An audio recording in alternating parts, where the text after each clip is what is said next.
Well, thanks to the great people at DDA, I am back from another press screening.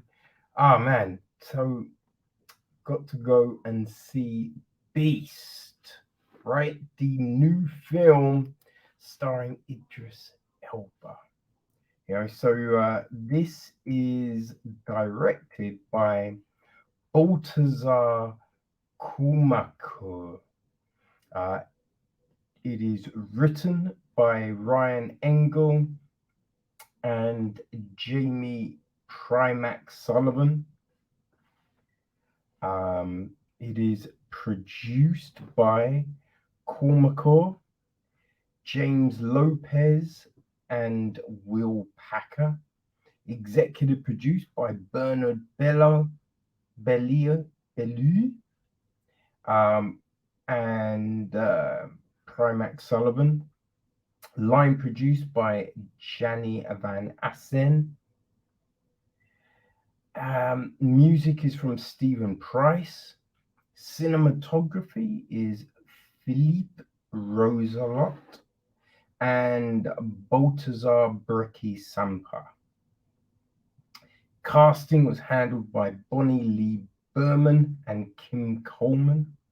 Production design is Jean Vincent Puzos. Art direction is Taron McCain. Set decoration was Fred Dupries. Costume design, Maura and Maya. Makeup and hair, Jojo Williams. And our cast. Well, people. We have got Idris Elba. He plays Dr. Nate Samuels. We have got Leah Jeffries as his eldest daughter. No, his youngest daughter, Norah, and his eldest daughter, Meredith, is played by Iyana Halley. Sharlto Copley plays Martin Battles, his best friend. There is Banji, played by Tafara Nyastanza, who works with Martin as a game warden, as it were.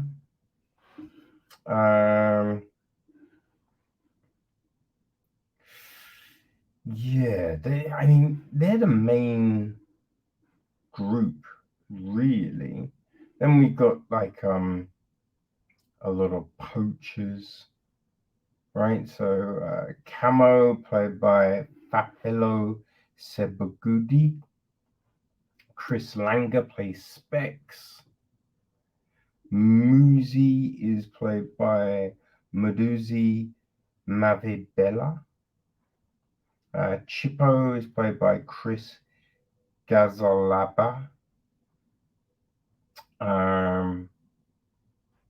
Abdullah is played by Daniel Hadebe. Keys is played by Martin Monroe.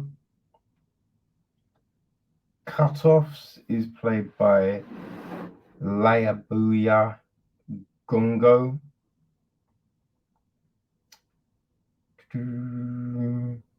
And I think his wife, Idris's wife, Nate's wife, right, is played by Anzor Alem.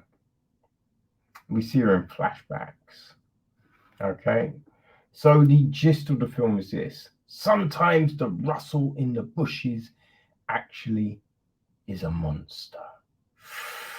Whoo! Yes. So, Beast, a pulse-pounding new thriller about a father and his two teenage daughters who find themselves hunted by a massive rogue lion intent on proving that the savannah has but one apex predator. Dr. Nate Samuels, a recently widowed husband who returns to South Africa, where he first met his wife, on a long-planned trip with their daughters to a game reserve managed by Martin Tools, an old family friend and wildlife biologist. But what begins as a journey of healing jolts into a fearsome fight for survival when a lion, a survivor of bloodthirsty poachers who now see all humans as the enemy, begins stalking them. I mean, kind of get the feeling that this lion he weren't gonna be messing around. You know what I mean? So regardless of the poachers, that lion, he would have taken people out, you know? But yeah, this is how we start off, right? It starts off with the poachers. It's dead of night, the poachers are around, and we just see them come up on some lions and let fly with machine guns. Now, yeah, I thought, they were killing. I thought poachers were trying to preserve the pelts, but these just let fly with machine guns, which is kind of crazy. But yeah, so that happens. Now then, it was kind of like, in a Predator film or Aliens, where suddenly people start disappearing, but with no noise, right? Which, it's a lion. There's gonna be a scream, right? Like, even if the lion kills you pretty quickly, and they can, there's still going to be a scream. There's still going to be a bit of noise. So the fact that these peoples were disappearing with no noise was kind of crazy, right? Then you have one that he's just kind of there, all fucked up, which again, a little bit crazy, but hey ho. So we have all of this. I was a little worried because all of this is subtitled. All of this sequence is subtitled. I was thinking, I swear this film wasn't meant to be subtitled. What the fuck is going on? But we then jump to a plane, right? We've got Nate and his daughters on a plane, and they're coming to South Africa, right? And the daughter's not overly happy, it would seem. So as the film kind of moves on, we learn that, yeah, his wife, the wife dying, that comes a bit of the way in, but you kind of assume because there's no wife, right? There's no mention of the wife, like, oh, we should take pictures for mom, or anything. So you kind of assume wife dead, right? And I don't really feel like, we don't know he's recently widowed, right? You don't really get that from the film. And I don't really know if you really get a proper explanation for the trip, because it feels like there's a lot of animosity with the kids, right? Say there's a lot of animosity. There's like that undercurrent. You know what I mean? There's something that's there, bubbling.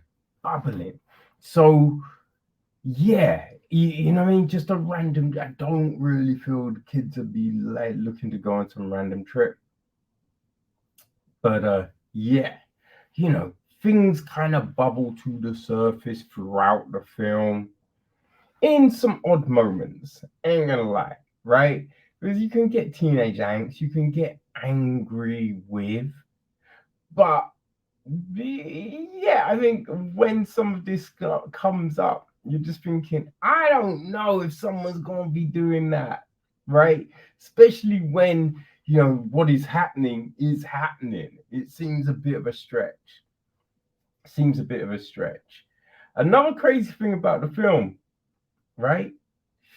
Um, there's a point when Martin is looking for this lion and he goes to the river. There are crocodiles in that river, right? We see the crocodiles swim off, but Martin steps into the water, and you're just like, why? Because, crocodiles will be on the surface a lot, but they can hold their breath for a long ass time. You know what I mean? So they will go underwater. So there's a point where you wouldn't see them, right? It's not like, oh, you would always see them, so you'll say, no, no, no, no, no, no. There is points where you would not see them crocodiles. So it just seemed like, why is my man going into the water? Then we have him on the bank of the river for a long ass time. Again, there's crocodiles there, but at no point is a crocodile trying to get him, which is like, what? And later in the film, Nate steps into the water. Again, crocodiles. He goes in at night time, which is just like even crazier, right? I thought, wait, hold on, you show us crocodiles, but then supposedly they just be like, oh no, it's cool. We don't like eating people. We're gonna let you just roam around free. It's fine, you know. So there is that, which is kind of random. Like, this is goofy. This film is straight goofs. You know what I mean? Like, with the way some of the things happen, like this, the lions and just being able to escape. Like, just the thought of being able to outrun a lion seems crazy. That just seems straight crazy. But here's the thing, people. Here's the thing, right? As goofy as this may appear, it gets the adrenaline popping. It gets the adrenaline straight jumping. I I gotta admit it. I jumped out of my fucking seat several fucking times, right? Several times I'm jumping, right? Just because out of nowhere, suddenly you get a lion just, appearing on screen. Other times it's just the attack. You're sitting there and it did feel like that lion is coming straight at you. This isn't even 3D, you know what I mean? But it felt like that lion's coming straight. And yeah, I jumped. I jumped a lot. I was just happy. I was sitting at the side and there was no one by me. So I'm not making a complete and utter fool of myself as I'm jumping my ass around. You know what I mean? So yeah, hey, it does the job in that respect. You know, look, it's not gonna win an Oscar, right? Though I will say solid effects because I now I might be wrong. I feel they're not real lions, right? I'm feeling it must be CGI because I don't know how that's done otherwise, right? I do not know how that's done otherwise because yeah, I mean you have people that tame and all of that, but here's the thing, right? Siegfried and Roy. You know what I'm saying? They were cool with them tigers until them tigers weren't cool with them, you know? And I heard Mike Tyson talking on JRE, right? And he was talking about how he had that pet tiger back in the day and the fact that it was only cool with him. You know what I mean? Like, if anyone came at that tiger's going for them, right? So, you know what I mean? I imagine maybe a trainer can get them tigers to be like, okay, lions even, to be cool with them. I don't think they're going to be cool with multiple people. I don't know. So the fact that with them lions on a movie set, nah. So I'm thinking they must be CGI of some sort. And that was solid effects. Those effects were freaking tastic. Look, they made me jump, right? So they're pretty real. They are pretty real. So yeah, if you just want a popcorny, silly action flick, then I feel Beast. Hey, it does what it says on the tin. Well, I mean, what it says on the tin is Beast, so it does leave it pretty open. But no, yeah, it will hit those spots, right? It will give you. It will give you that adrenaline rush. It will have you jumping. It will have you gripped. Because the story is goofy, but you want to know what happens. You want to know what happens. Do I buy the ending? Hell no. Like, no. There's another thing as well, right? He's got he's got a scratched up leg. He goes into that water. That water is going to have so many parasites and bugs and whatnot in it. He would have a fever so quick. So quick. He ain't outrunning no lion. So there is that they just skip all the way past. Skip all the way past. But people, I don't think it's one of them films, right? I don't think it's one of them films that is really sticking to what would actually happen. Because if it did that, probably a lot shorter film. It's probably a lot shorter film, But yeah, it will have you tense. It will have you anxious. Beast, hey, it is straight popcorn. But is that a bad thing, people? Is that always a bad thing? No, there is a time and there's a place, and I think Beast is going to hit with people that like all of that. If you like that silly action of a Fast and the Furious, right? Of a Guy Ritchie film, right? If you like all of that, then I feel Beast is going to be the flick for you.